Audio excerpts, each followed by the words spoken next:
A paz do Senhor, amados irmãos e irmãs, sejam muito bem-vindos à nossa aula inaugural do projeto Pentecostalismo Bíblico e Histórico. É com grande alegria que damos início a essa jornada de aprendizado e imersão nas raízes do movimento pentecostal. Nosso objetivo é aprofundar nossa fé, compreender a história e, acima de tudo, meus amados irmãos, vivenciar o poder do Espírito Santo em nossas vidas. Temos muito material e tantas outras coisas que serão de grande valia para nós ouvirmos num tempo como esse. Nós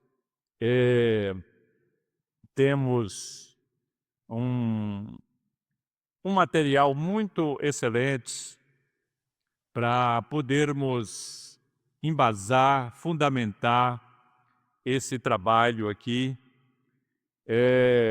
Nós temos na nossa denominação uma Bíblia que já tem muitos anos, a Bíblia de Estudo Pentecostal.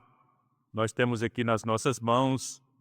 Ela terá como base os ensinamentos que têm norteado a nossa denominação há muitos anos.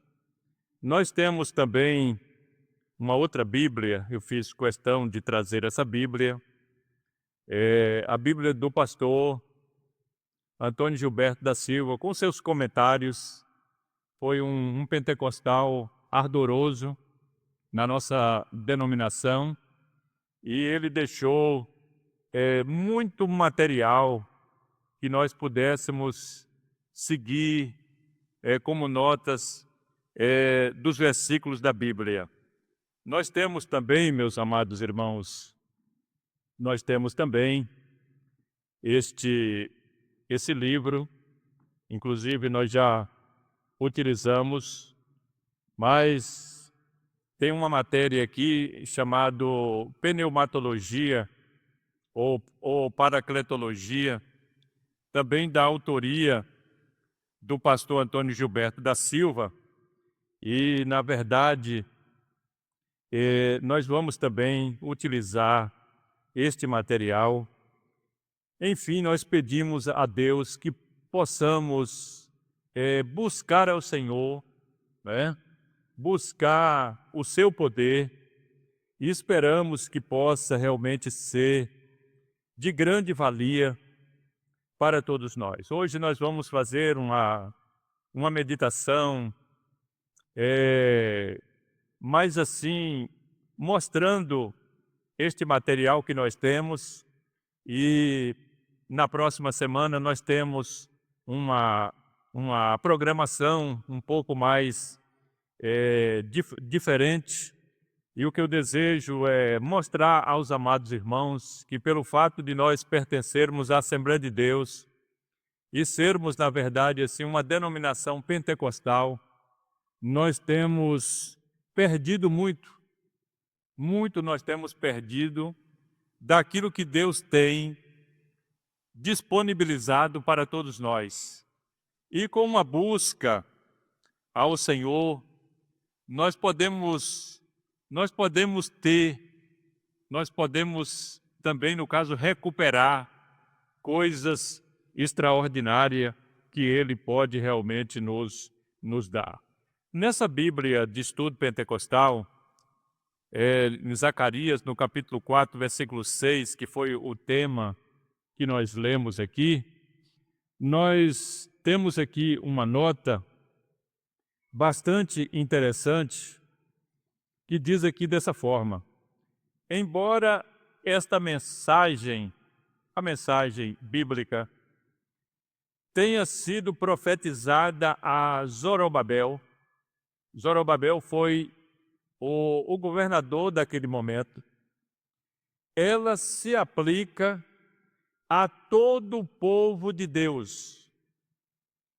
E diz mais: a força militar, o poder político ou a força humana nada disso pode realizar a obra de Deus. Nós somente podemos realizar os seus propósitos se formos capacitados pelo Espírito Santo. Jesus iniciou o seu ministério terreno no poder do Espírito Santo. E a igreja foi capacitada para iniciar a sua missão quando Jesus enviou o Espírito Santo para encher os seus seguidores no Pentecostes. Então, nós vemos aqui que somente tendo o Espírito Santo dirigindo e capacitando a nossa vida, é que poderemos realizar os planos que Deus tem para nós. É por isso que Jesus continua a batizar os seus seguidores com o Espírito Santo. Então, isso é muito notório, muito maravilhoso. Eu coloquei em alguns canais os motivos da intercessão ou das intercessões que nós iremos fazer aqui todas as quintas-feiras, dentro desse projeto, o pentecostalismo bíblico e histórico, que são em 7 direcionamentos essas intercessões. O primeiro, o batismo no Espírito Santo, ou com o Espírito Santo. Segundo, os 9 dons espirituais, conforme está em 1 aos Coríntios, no capítulo 12. O batismo com o Espírito Santo está no capítulo 2 de Atos dos Apóstolos. Terceiro, renovação espiritual, conforme está em Atos capítulo 4, quando ali os discípulos, ao virem do Sinédrio, daquelas pressões e oposições, então eles foram orar ao Senhor, e ali eles foram cheios do Espírito Santo novamente. Então, nós entendemos que o Senhor também, Ele pode renovar aqueles que foram batizados com o Espírito Santo e vivem hoje como se nunca tivesse sido batizado com o Espírito Santo, devido às negligências. Isso acontece. Vemos também no ponto 4, motivo de intercessões aqui, a salvação, conforme está em Atos, capítulo de número 16. Vemos também a cura divina. Nós cremos que Jesus cura, conforme está lá em Marcos, capítulo 16. Vemos também a libertação de pessoas oprimidas, né?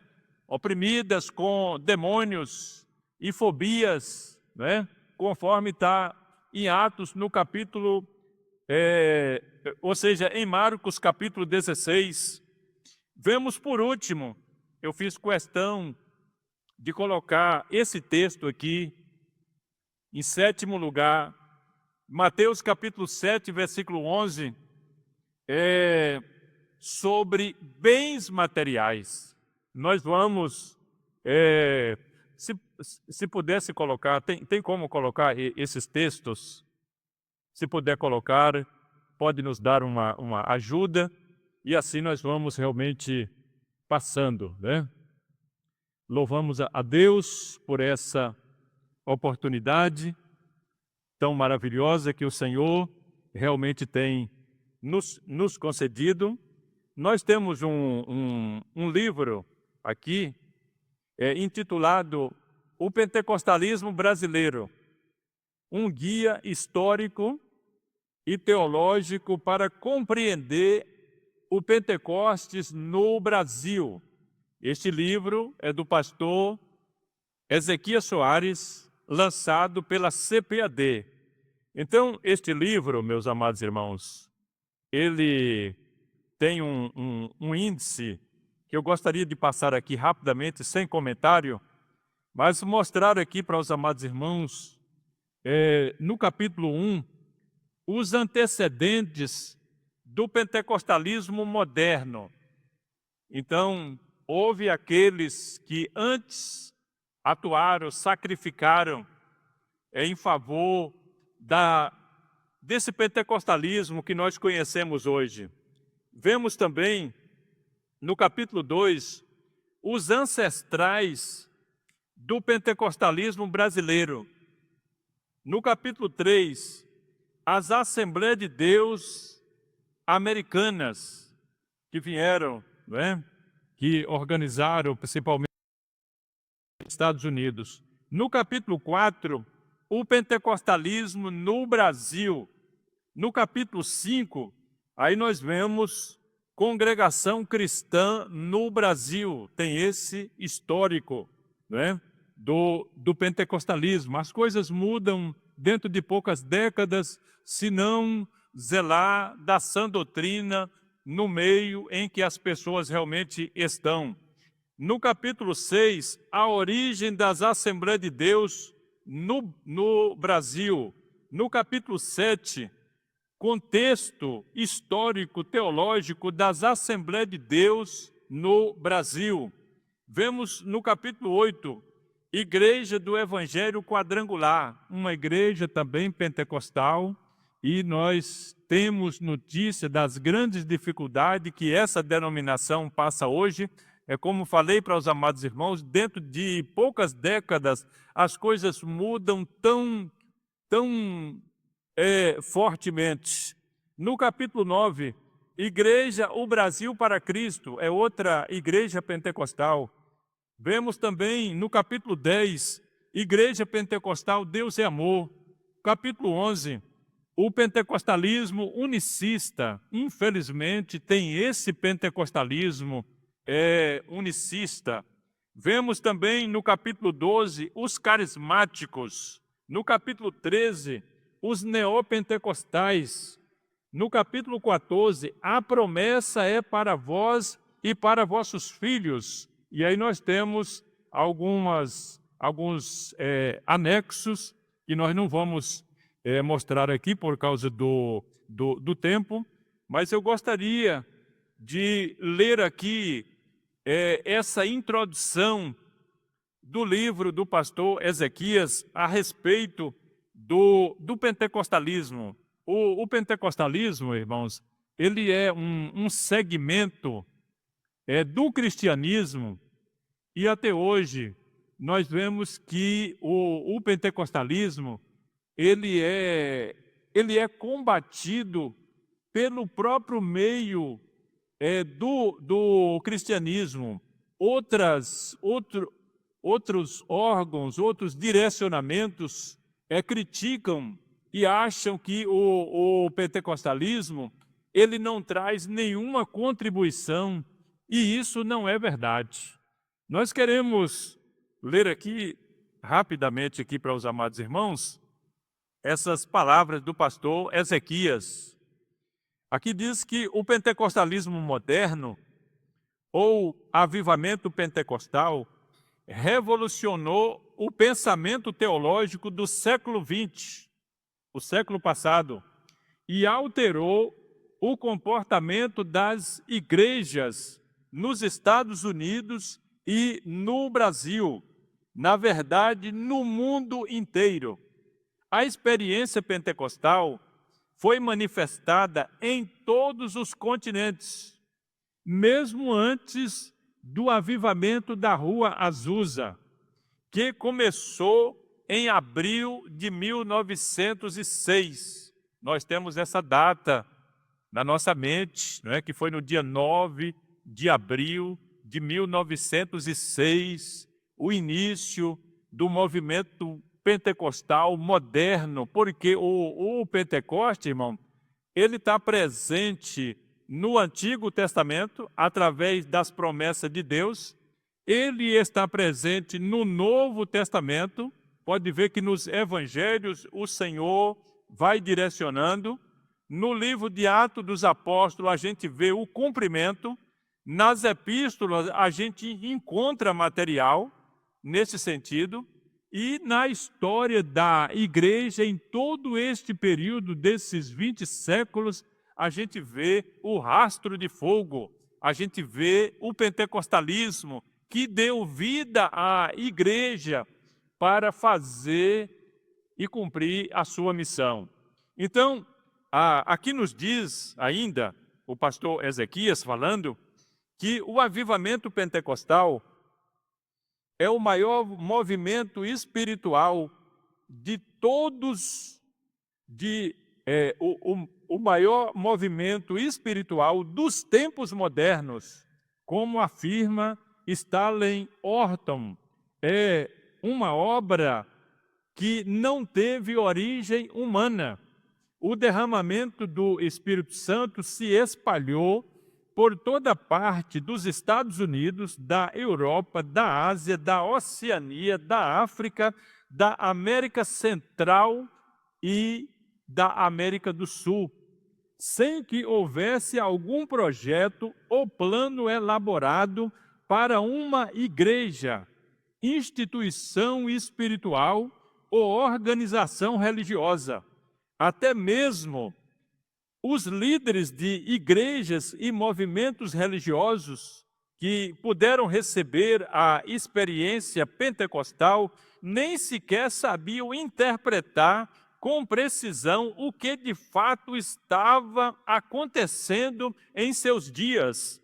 Não havia uma liderança geral coordenando esse movimento, exceto líderes locais que foram surgindo e procuravam entender esses fenômenos espirituais.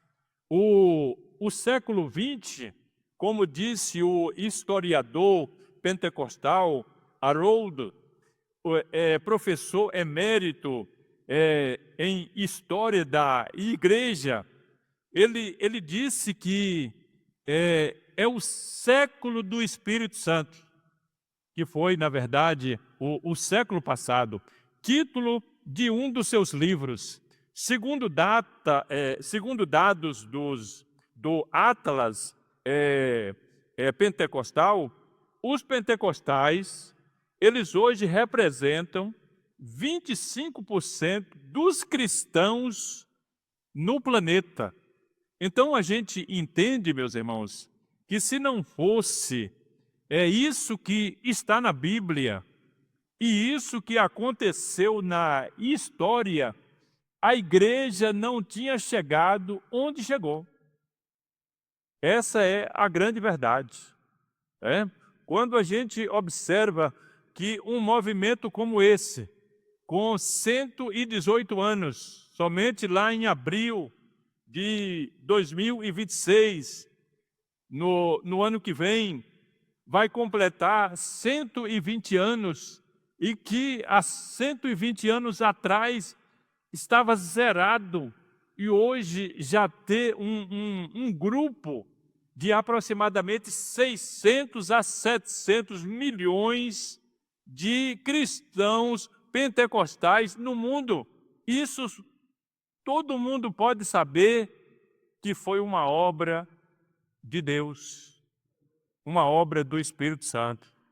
Então nós vamos lutar, fazer a nossa parte, porque tem a parte divina e tem a nossa parte.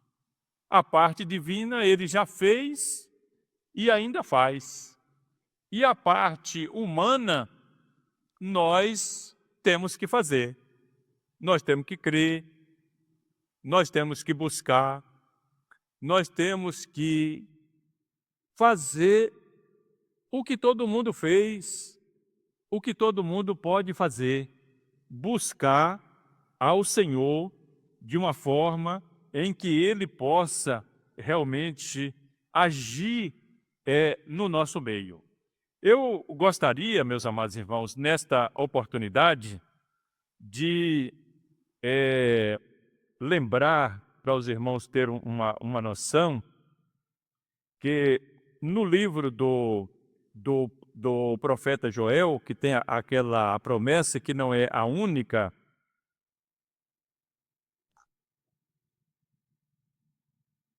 e a gente colocou aqui uns escrito justamente no livro do profeta Joel, quando fala da promessa do Pai. Então, essa promessa do Pai que disse Jesus, né, foi o que disse essa frase, né, entre os profetas, os apóstolos. Essa frase é unicamente do Senhor Jesus Cristo, a promessa do Pai. Então, nós observamos que essa promessa, ela é feita inicialmente à nação de Israel.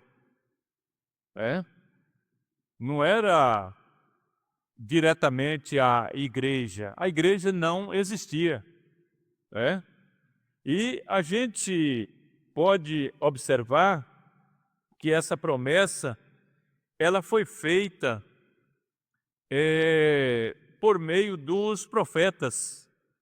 O profeta Joel, por exemplo, se puder colocar na tela, Joel capítulo 2, só para a gente relembrar o que a gente...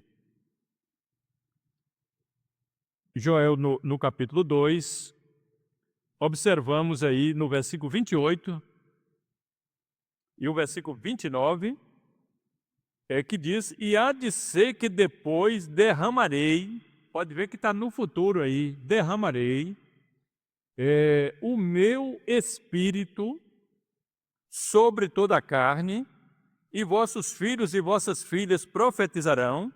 Pode ver que o derramado espírito está ligado à profecia. Os vossos velhos terão sonhos, os vossos jovens terão visões. O versículo 29, e também sobre os servos e sobre as servas, naqueles dias derramarei o meu espírito. Então a gente vê aqui esta promessa no livro do profeta Joel. Eu queria ler também com os amados irmãos em Isaías 43, versículo 3, que é um texto também do Antigo Testamento, capítulo de número 44, versículo 3.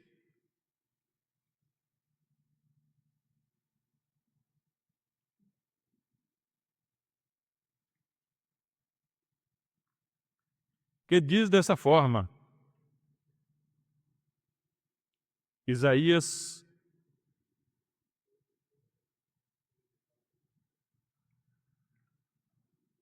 44, o versículo de número... Deixe-me ver aqui, o versículo... O versículo quanto? 13. 3. É que eu estava no livro de Ezequiel, por isso que não deu certo aqui. Mas Isaías 44, versículo 3, muito bem. Porque derramarei água sobre o sedento e rios sobre a terra seca. Derramarei o meu espírito sobre a tua posteridade e a minha bênção sobre os teus descendentes. Então a gente nota que são promessas da parte do Senhor nosso Deus no Antigo Testamento, para que nós possamos ver que não é algo simplesmente aí de 120 anos para cá, acontecido nos Estados Unidos, mas que tem uma fundamentação bíblica no Antigo Testamento, Deus prometendo, usando vários profetas, Jesus Cristo ao chegar, João Batista pela mesma forma também, né? Então tudo isso é uma fundamentação bíblica para nós estarmos seguros e inteirados que isso não é uma inovação religiosa, uma inovação denominacional, de forma alguma. Eu gostaria só de pontuar aqui, mostrando para os amados irmãos, que nessa Bíblia de Estudo Pentecostal, por isso que tem esse título, a ênfase nos estudo bíblico, nos quadros e também nos temas, são, além das notas, são focados nessa condição do derramamento do Espírito Santo, que é algo para a igreja e futuramente para Israel. São bênçãos que estão à disposição da igreja, e a igreja tem conhecimento que, se não for por meio do poder do Espírito Santo, ela não tem como realizar a obra do Senhor. E a gente vê que essas coisas todas, elas estão quase que extintas no meio denominacional. Apenas ali tem uma liturgia, entendeu? Que já excluíram a oração, aquela oração coletiva, excluindo essa oração coletiva nos meios denominacionais. O que vão realmente acontecer? Nada. Tem uma liturgia morta, né? Uma liturgia não cristocêntrica, uma liturgia não bíblica, uma liturgia não pentecostal. E aí o que vai acontecer? Não tem batismo com o Espírito Santo, não tem manifestação dos dons espirituais, não tem nenhuma renovação espiritual, um cântico espiritual muito menos, não tem muitas vezes uma salvação genuína, porque quem salva uma pessoa é Jesus Cristo. Jesus é o Salvador, mas quem convence essa pessoa do pecado é o Espírito Santo. Muitas vezes também não crê na cura divina, não crê na cura divina, não crê numa libertação, não crê, muitas vezes, como a gente tem visto, pessoas oprimidas por demônios estão hoje nos consultórios dos psiquiatras, né?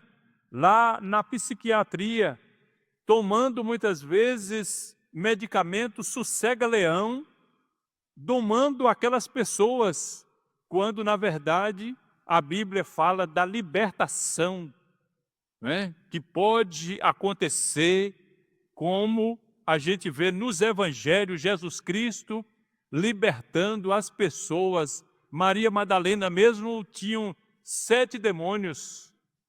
Aquele gadareno, 6.000 demônios, uma legião.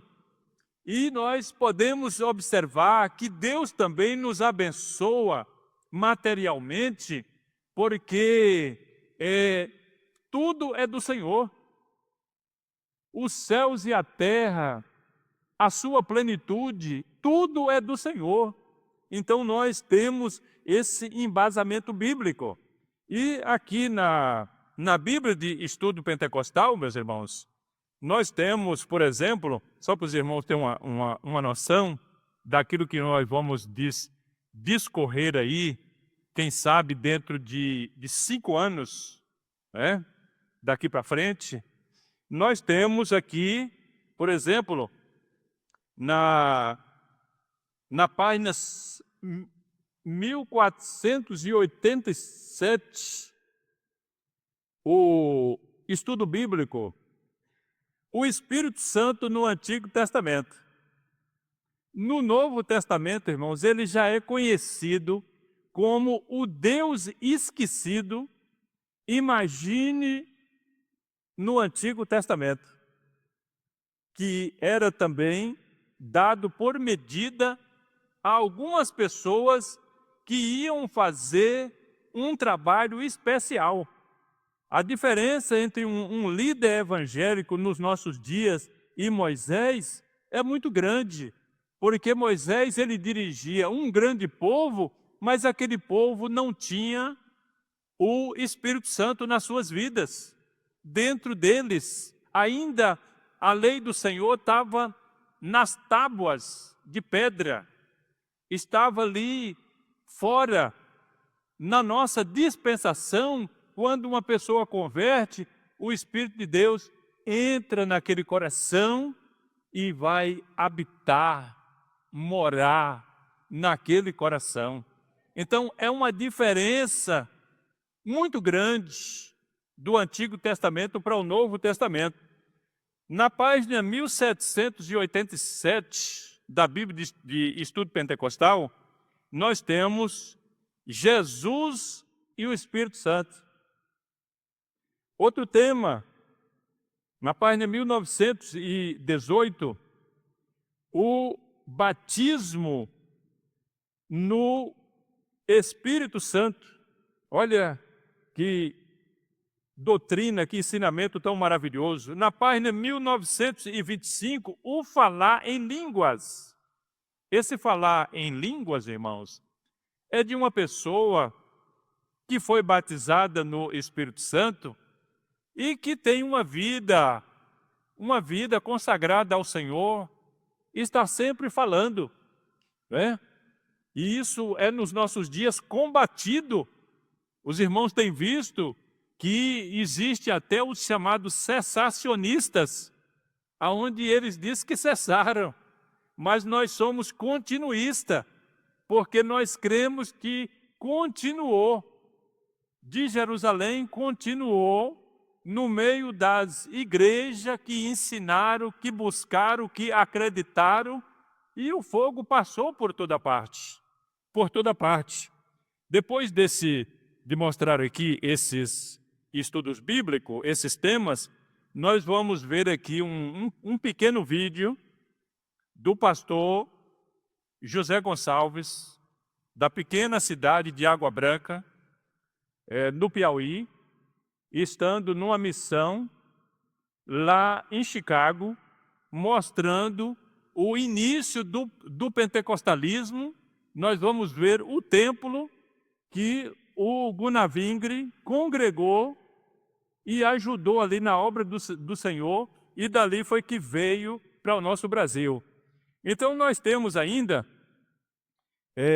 além do falar em língua, na página 1941, a doutrina do Espírito Santo. A gente conhecer, né? Nós temos aqui nesse livro, meus amados irmãos, essa doutrina do Espírito Santo, e no último tópico, como a gente não teve aquele tempo devido para poder passar, nós observamos que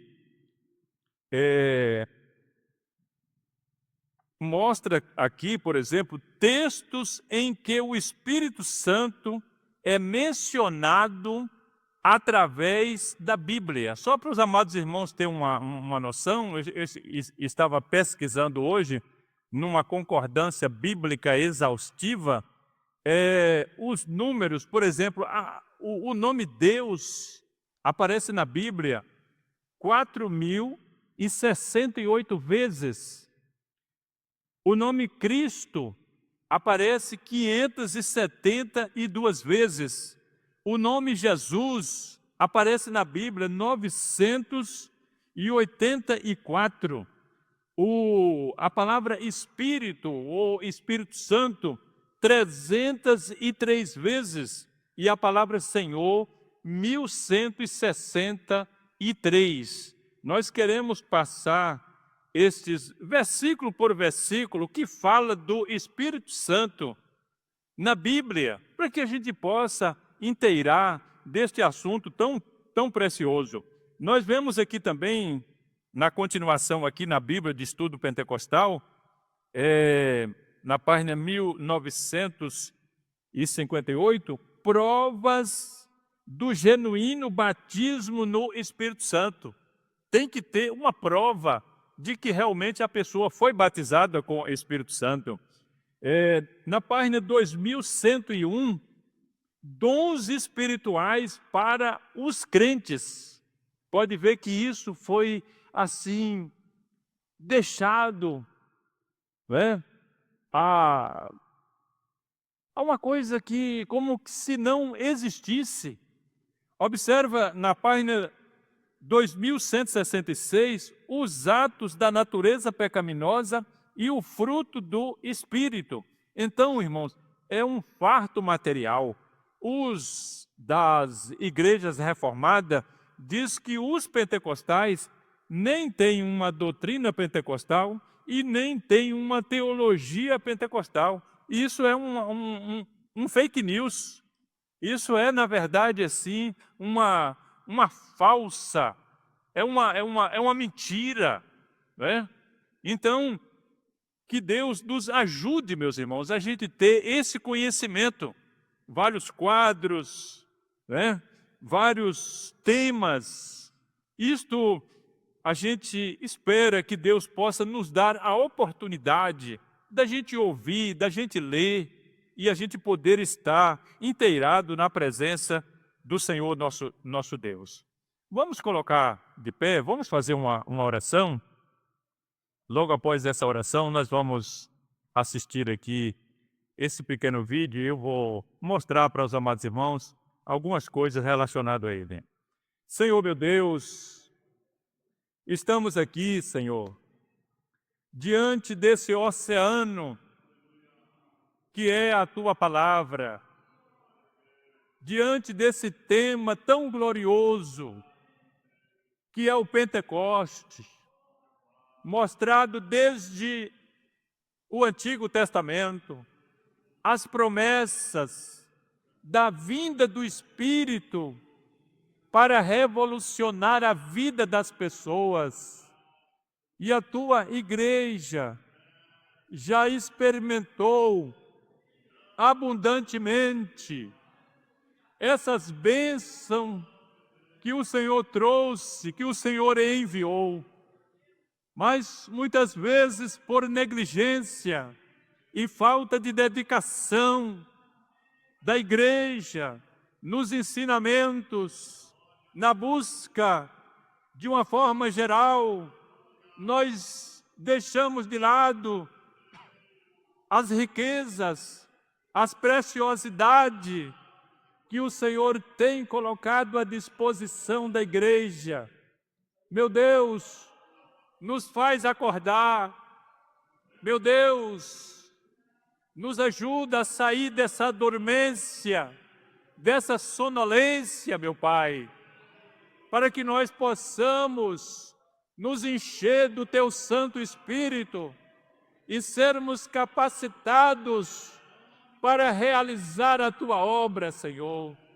Abençoa estes irmãos que estão escutando essas palavras lá nos seus lares, que eles possam a ser visitados agora pelo Teu Santo Espírito. E o Senhor que batiza presencialmente é um Deus que também batiza à distância. Nós acreditamos que Tu és um Deus que cura presencialmente, é um Deus também que cura à distância. O Senhor pode entrar neste lar e visitar esta pessoa doente, e na autoridade do nome santo do Senhor Jesus Cristo, aquele que morreu na cruz do Calvário, nós repreendemos agora toda enfermidade no nome do Senhor Jesus Cristo. Está repreendido em nome do Senhor Jesus Cristo. Amém, glória a Deus. Glória a Deus. Louvado seja o nome do Senhor. Nós vamos, se puder até apagar uma dessas luzes, parece que fica mais assim, mais visto. Então nós vamos ver esse vídeo que foi feito pelo pastor José Gonçalves, um dos ardorosos pentecostais da nossa nação. Vamos ficar aqui desse lado. O pastor José Gonçalves.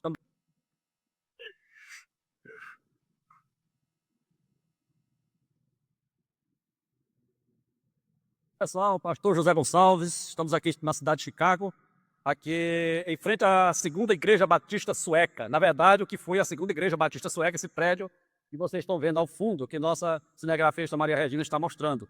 Pois bem, foi nessa igreja que aconteceu o grande avivamento pentecostal em 1906.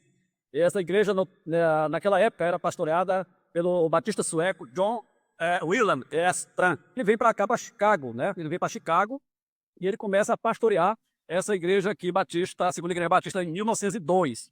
Aqui ele levanta uma campanha de oração, ele já está influenciado pelo que era conhecido naquele tempo como Nia Hohelsen, o novo movimento, que era um movimento de despertamento espiritual, de busca de renovação, à procura de Deus. E ele começa uma campanha de oração aqui nesta igreja em 1902, e essa campanha se estende até 1906. Durou aí 4 anos, quando começa a acontecer fenômenos de glossolalia, ou glossolalia, como alguns queiram chamar, aqui nessa igreja. Houve derramamento do Espírito Santo, em larga escala. Isso está registrado no livro da História dos Batistas, escrito em 1952 por Adolfo Olsen, intitulado A Centennial History. Então o Iastran, ele protagonizou aqui nessa igreja uma explosão pentecostal. E para explicar o que estava acontecendo, ele escreveu em maio de 1906 o livro Foi Bem Agandê, que é a Alegria no Espírito Santo, um pequeno livro, mas de um conteúdo extraordinário. Então esse avivamento aqui, ele influenciou os escandinavos. Ele é importantíssimo para a história do pentecostalismo mundial, principalmente as Assembleias de Deus, porque os missionários batistas suecos, né, o Navingre e Daniel Berg, eles vêm buscar o avivamento aqui em Chicago, né, e eles frequentam, o Daniel Berg frequenta a missão de William Duran, no primeiro momento, mas ele cita numa obra de 1934, o grande avivamento aqui do pastor Iastran. Então, Wingre vem para cá, para os historiadores já sabem que, de fato, como noticiou o jornal batista sueco Nya Vecko-Posten, ele noticia que nesta igreja, no mês de novembro de 1909, nos dias 17 a 21, houve realmente uma conferência aqui, e foi dessa conferência que Wingre participou. E nessa conferência ele buscou o batismo no Espírito Santo durante os 5 dias que ele fala do Pinhonhares, mas ele só é batizado no Espírito Santo, na verdade, na madrugada do dia 22 para o dia 23, né, de novembro, quando ele recebe os dons espirituais. Já no final da conferência, nós dependemos disso aí, que ele foi batizado no movimento de casas. Como Daniel Berg depois diz que ele, o próprio Berg, foi batizado na casa de irmãos, né? Então, isso é um registro maravilhoso, histórico para nós assembleianos do Brasil, que amamos a obra do Espírito Santo e tem começo aqui. Isso é importante, porque esse avivamento entre os escandinavos, eles tinham uma certa distância dos wesleyanos. Por exemplo, o movimento de Azusa, que vai ser posterior a esse movimento aqui 2 meses depois. Aqui acontece em fevereiro de 1906 e Azusa em abril de 1906. Então esse avivamento aqui da Igreja de Iastran precede o movimento de Azusa em 2 meses. Então isso é importantíssimo. Por que é importante? Porque o movimento de Azusa, quando ele chega aqui em Chicago, através de missionários que vêm de Azusa, já no meio do ano ele chega aqui, ele influencia grandemente. Depois que o William Duran abraça o movimento e traz as doutrinas das línguas como evidência inicial do batismo no Espírito Santo, acaba influenciando os batistas suecos, inclusive Wingre e Berg, que foram ardorosos defensores da doutrina da evidência inicial, que eles não pegaram essa doutrina da evidência inicial aqui, porque Iastran, ele só vai começar a ter uma proximidade, uma convicção dessa doutrina da evidência inicial quando ele vai em 1907 para Estocolmo, ele vai para a Suécia,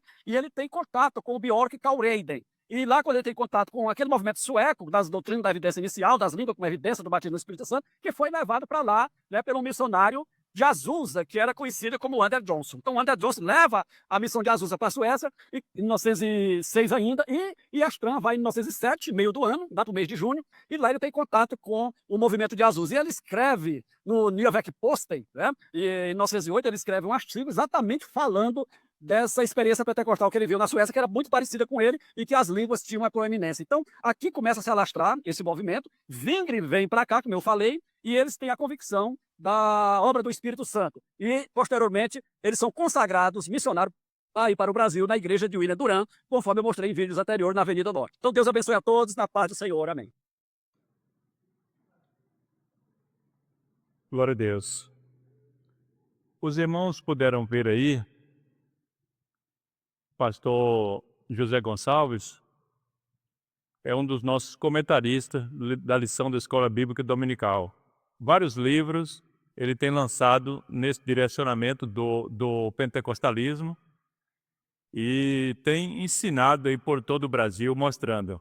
Os irmãos puderam ver à frente do templo, onde Gunnar Wingren, solteiro, rapaz, estava ali dentro, congregando, e foi onde ele recebeu o batismo com o Espírito Santo, capacitando-o para vir à nossa nação, numa época tão difícil, irmãos, tão difícil, para começar a pregação de um evangelho completo, porque até então o evangelho que existia no nosso Brasil era um evangelho reformado, faltando muitas coisas, entendeu? E isso Deus mandou porque precisava, né? E nós necessitamos até o final, porque nós não somos suficientes, né? E a gente tem deixado de lado. A grande verdade é essa. A gente tem levado uma liturgia, uma vida cristã, uma coisa assim como se fosse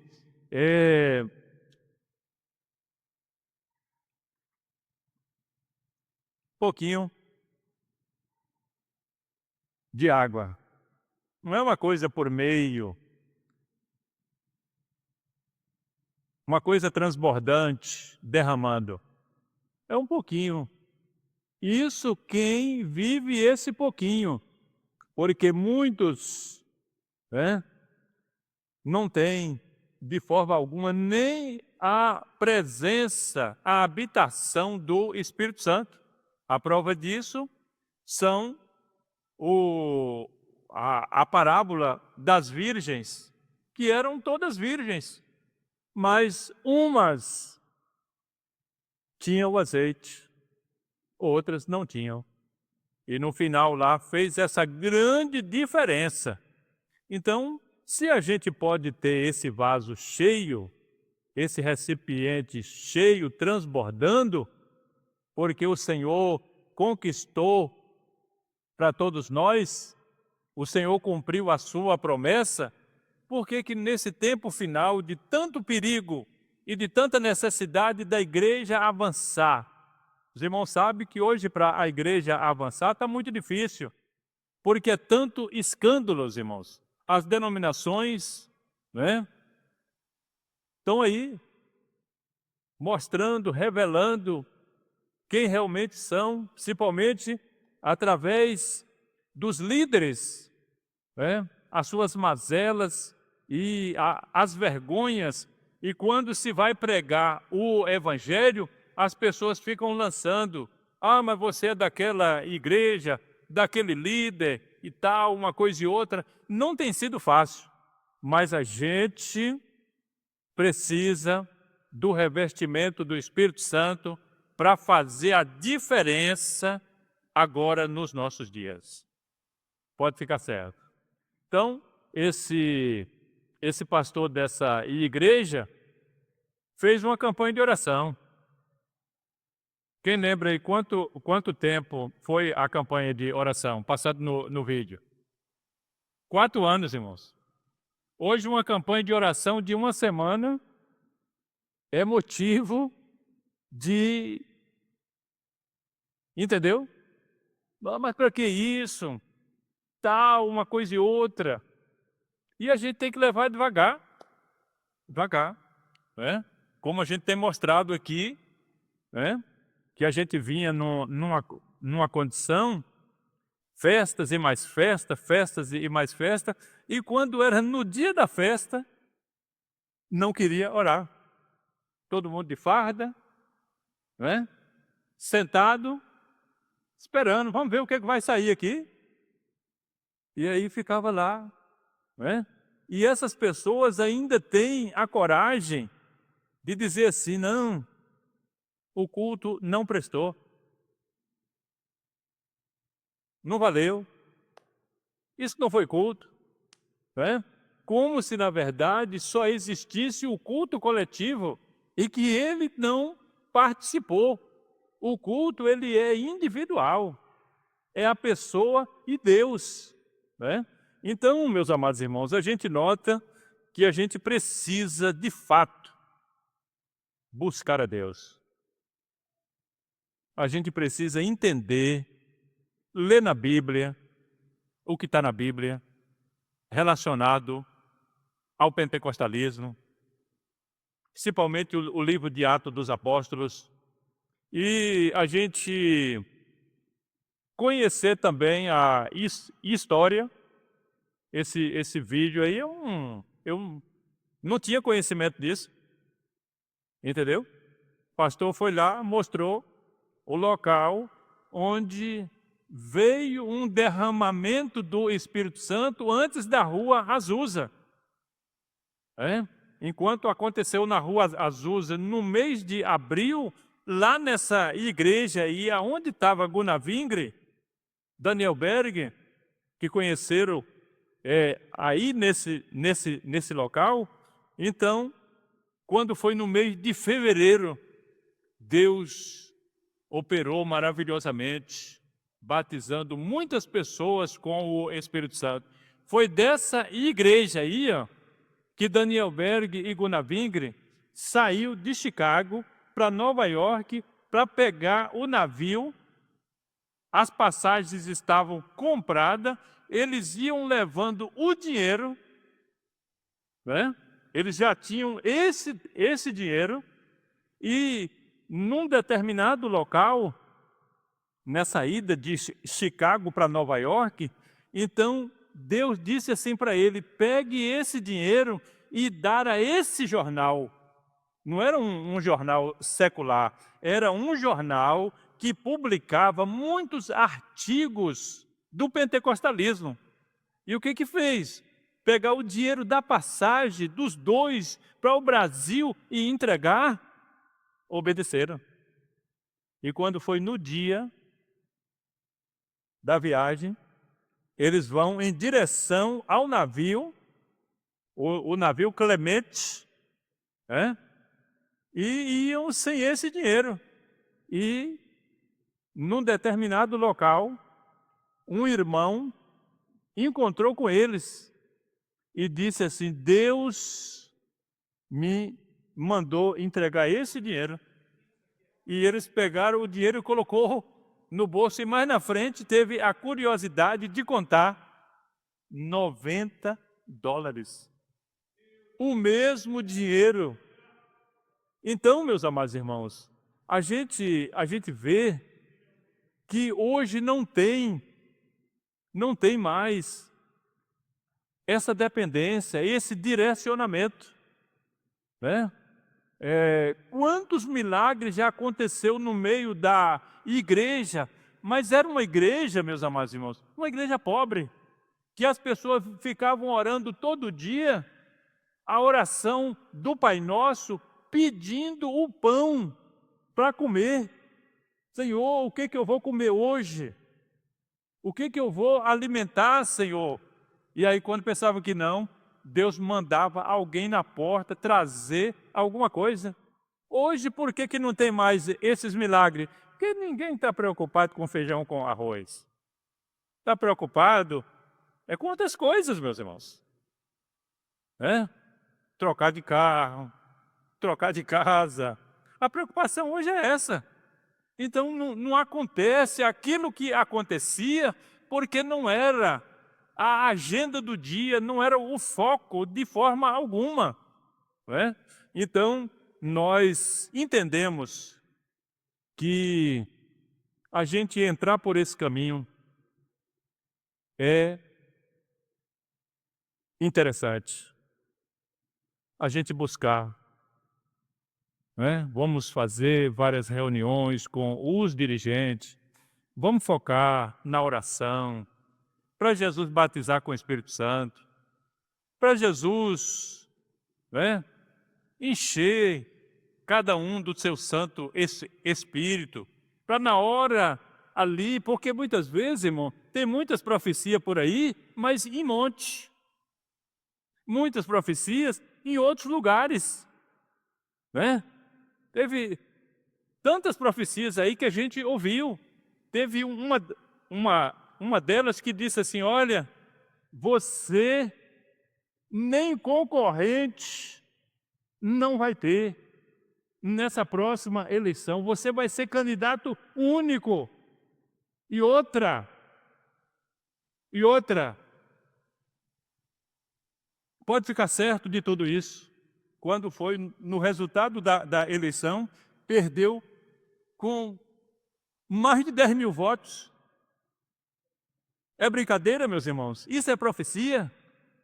Profecia é aquela manifestação do Espírito Santo na vida de uma pessoa e que vai falar fielmente a palavra que o Espírito Santo vai dar e não aquilo que a pessoa está querendo falar. Por isso que dá muitas coisas erradas.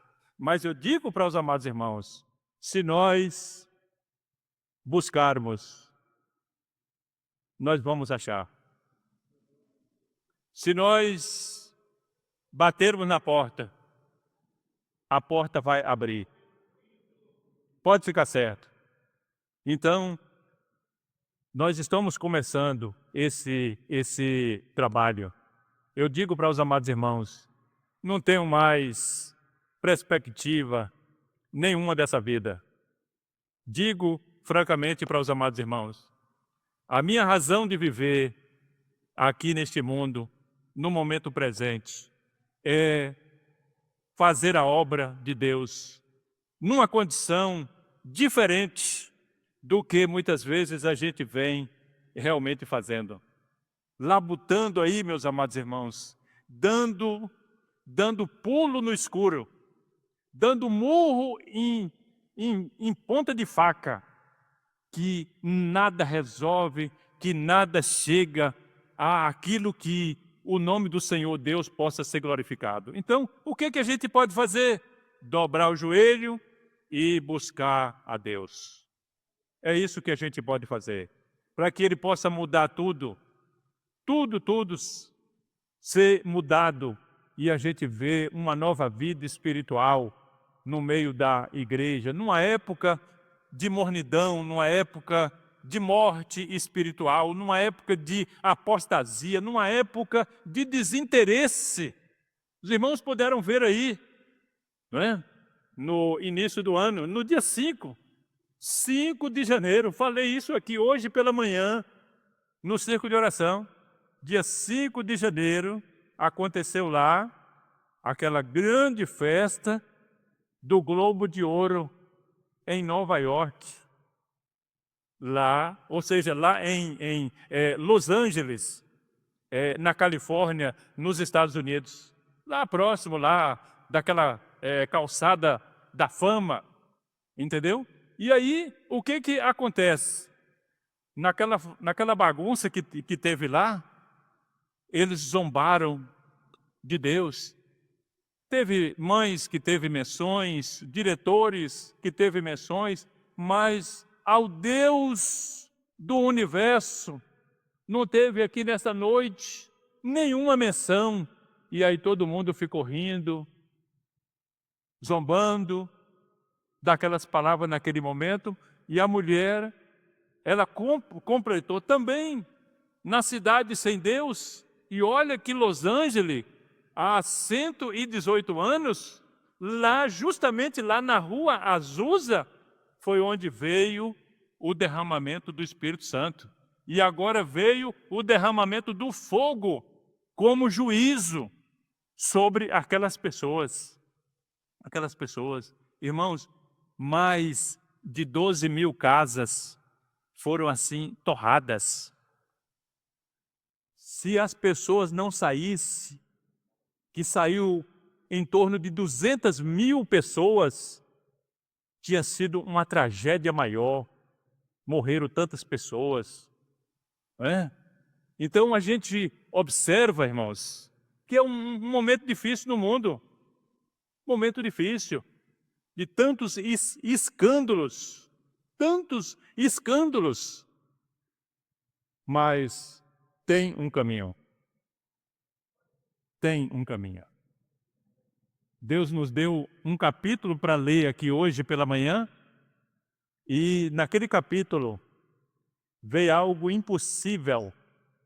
Chegou assim e disse: vocês que são sábios, astrólogo, vocês que, na verdade, estão aí nessa área, quero saber o que eu sonhei e quero saber a interpretação. E levantou logo uma pessoa pelo rei para mandar matar tudo. E Daniel estava no meio dos que seriam mortos. Os amigos de Daniel também estavam no meio. Mas o que aconteceu? Eles foram buscar a Deus. Buscou a Deus. Hoje tem gente que diz assim: não, eu só vou num lugar e assim por diante, fazer isso, fazer aquilo, se tiver número. Se não tiver número, não conte comigo, porque não tem entusiasmo. Estava lá Daniel e mais 4 pessoas orando. E eu disse aqui hoje pela manhã que não precisa de 4. Se tiver 3, já está bom. Se não tiver 3, tiver 2, já está bom. Se não tiver 2, se um só disponibilizar a buscar a presença de Deus, Deus vai bradar, como aconteceu no caso do profeta Elias. Ele subiu no monte e foi buscar a Deus para Deus mandar chuva. E orou a primeira vez, a segunda, a terceira, a quarta, a quinta, a sexta. Na 7ª vez, apareceu do lado oeste, do lado do Mediterrâneo, uma nuvem do tamanho da mão de um homem. E ele disse: vamos embora, porque aí vem muita chuva, e veio mesmo. Deus é fiel para ouvir a tua oração. Deus é fiel para ouvir a tua oração. Então, meus irmãos, que Deus nos ajude. Nós temos muito material, a palavra de Deus e tantas outras coisas mais, para a gente buscar ao Senhor e ser orientado por Ele dentro das Escrituras Sagradas. Amém?